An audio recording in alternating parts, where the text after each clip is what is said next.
Vasyl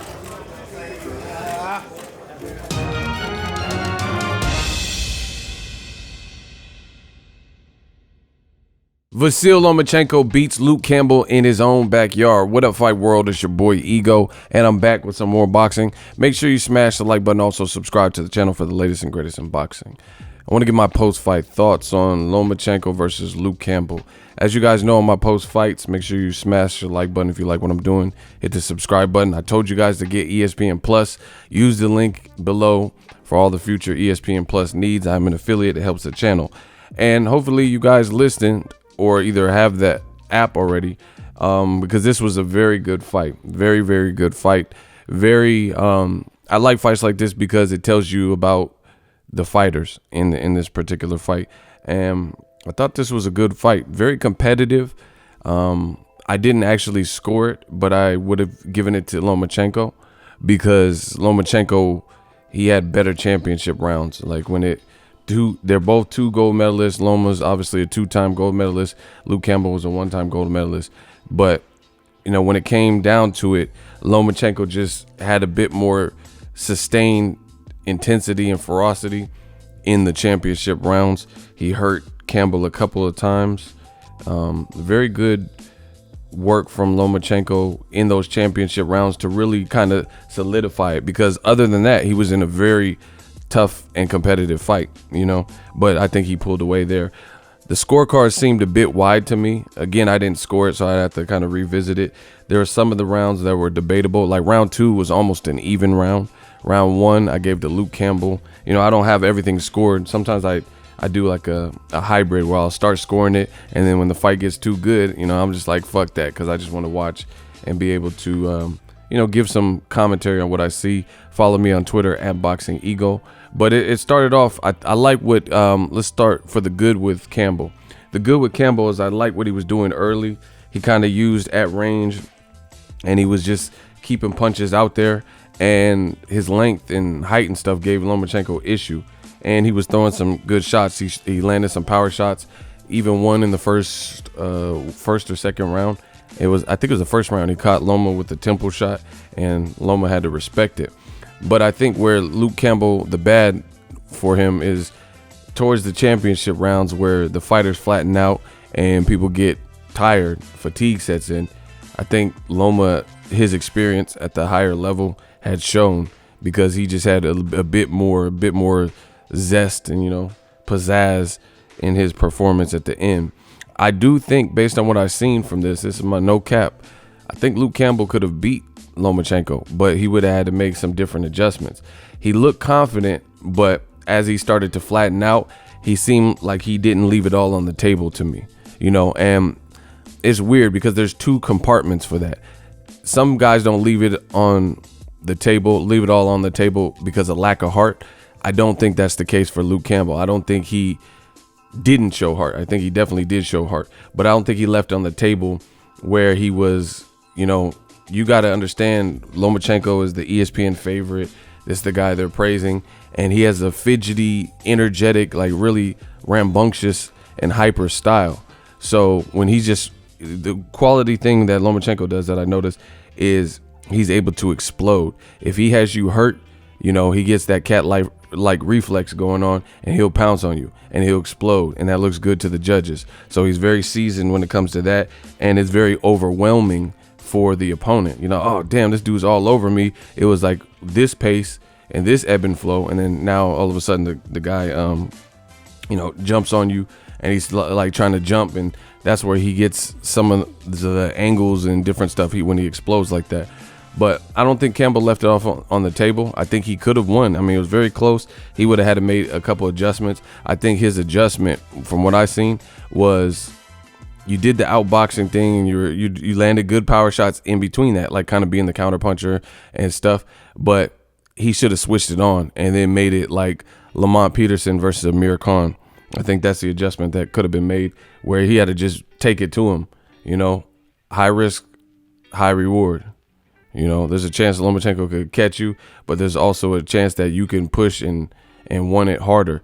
You know, and I just know certain fight like Julian J. Rock Williams, that type of fight, an inside fight, a rough fight, a rugged fight, where Lomachenko, as the smaller guy, feels every bit overwhelmed. Now, the good for Lomachenko is that he won. You know, he got the victory. He looked good, and like I said, he went that extra mile in the championship rounds to separate it. So there's no lack of heart from Lomachenko, and he put together some nasty body shots. He's clearly well conditioned as shit, you know, because he has the stamina to do all this fidgety shit and move around and bounce around and explode. So he's definitely well conditioned. I respect that. He's a premier athlete in that regard. If I had to say something about Lomachenko, the bad and the ugly would be this. As far as him being Muhammad Ali and #1 pound for pound and all this, absolutely not. You know, ESPN and HBO and all these Bob Arum and stuff, they've built him to be that. But he doesn't look unbeatable. Every time they talk, they act like, you know, we're talking about Superman. Terrence Crawford seems harder to beat to me, you know. Luke Campbell's a guy who already had losses, lost to a guy that Lomachenko already beat, Jorge Linares, stuff like that. And he's fought, for the most part, even though he has a gold medal as his pro career, he hasn't really had relevant, like, names, really, outside of a few guys, you know, maybe Linares and Corolla or something, you know, another guy that Lomachenko fought. But he hasn't really had that, you know, like, he's fought, like, a lot of domestic level guys. So he did pretty well for himself, Luke Campbell, all things considered. Lomachenko's traveled around the world and, you know, fought all these different styles. So I don't think Lomachenko, especially off this performance, is pound for pound. And I don't want to hear, oh, he fought a gold medalist, because Loma is a 2-time gold medalist. Beyond that, you got guys like Terrence Crawford. He fought several gold medalists, Gamboa, Felix Diaz, and look at how he performed. How is Lomachenko pound for pound #1 and Terrence Crawford fought a gold medalist from the DR, Dominican Republic, and toyed with him and was playing patty cake with his forehead, and they forced a stoppage? Lomachenko has definitely had more struggle at this weight. And now you hear the backstory and the excuses from ESPN. They're saying, Tim Bradley said on the telecast that Lomachenko has basically 4 amateur careers because he has 400 plus amateur fights. And, you know, he lived the 4 amateur careers in essence. He has a lot of wear and tear. They're saying, oh, he's a natural featherweight, right? They're saying, oh, he has shoulder surgery and injuries, so this is why he's looking. Basically, when it comes to, you have the complexion for the protection, they always come up with an excuse as to why you look more human and more vulnerable. Andre Ward had knee problems. He had long layoffs with the Goosen, you know, lawsuit shit, right? He moved up in weight. They didn't say all this stuff. Oh, he should go back down to 168, and oh, it's because of his knees, and you know what I'm saying? It's always an excuse. Lomachenko's a very good fighter. He's accomplished a lot in his amateur career, and he's working on his pro career. But to me, he's not beatable. Like I've always said, I told you in my live stream, I said I don't know enough about Luke Campbell. I haven't been studying intently to know enough about him where I would pick him to beat Lomachenko, but I said he can give him a lot of problems. You know, I think because I just watched the Jorge Linares fight. I think he can give him a lot of problems, which he did. You know, I told you, I called it right on the money. I wasn't secure enough picking him, but I knew he could give problems and basically do this and expose it. So I think this young crop of fighters, primarily Devin Haney, Gervonta Tank Davis, and Teofimo Lopez, could definitely be the ones to possibly beat Lomachenko. I'm not going to say it's going to be easy or nothing. You take it for what it is. But Lomachenko, I see it. I see things. Tank hits too hard. You know, you're not going to just walk through his shit and then just recover.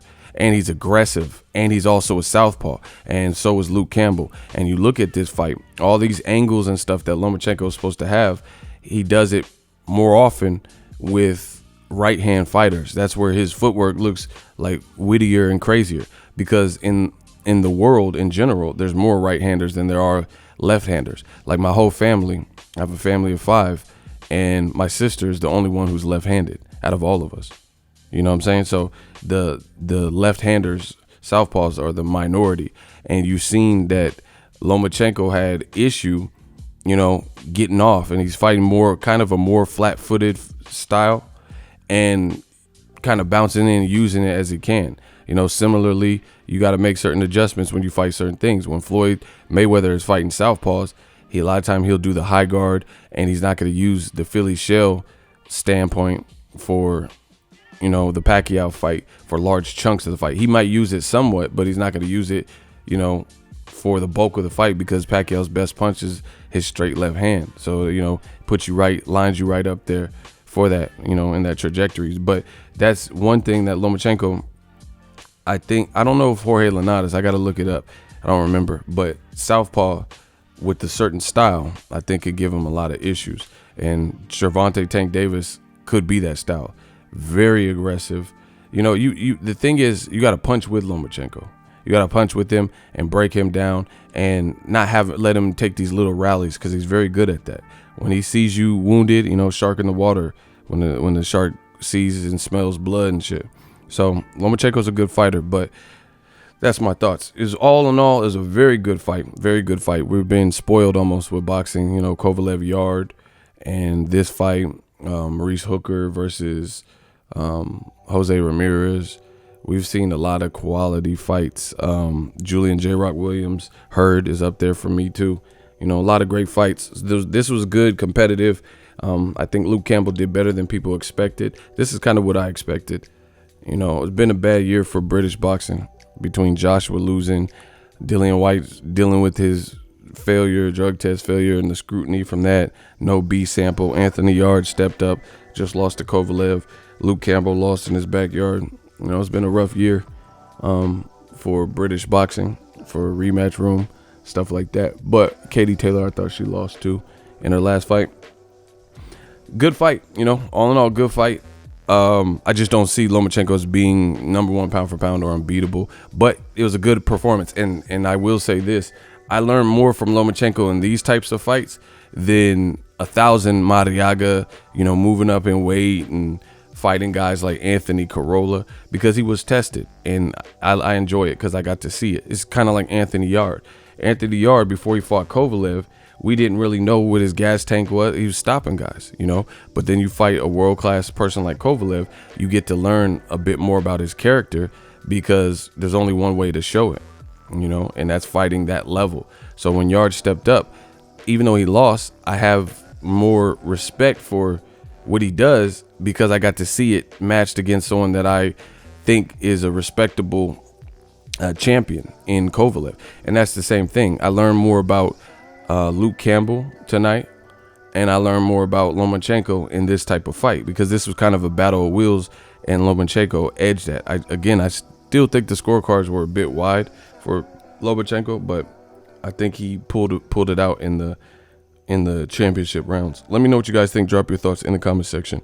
We work. So if you enjoyed this video and want more content like this on the channel, you can show your appreciation by going to the PayPal donate button or the YouTube support button, and you can donate any amount that you feel is equivalent to the value of this video. Much more to come. Thank you guys for your support. Boxingego, the future of boxing.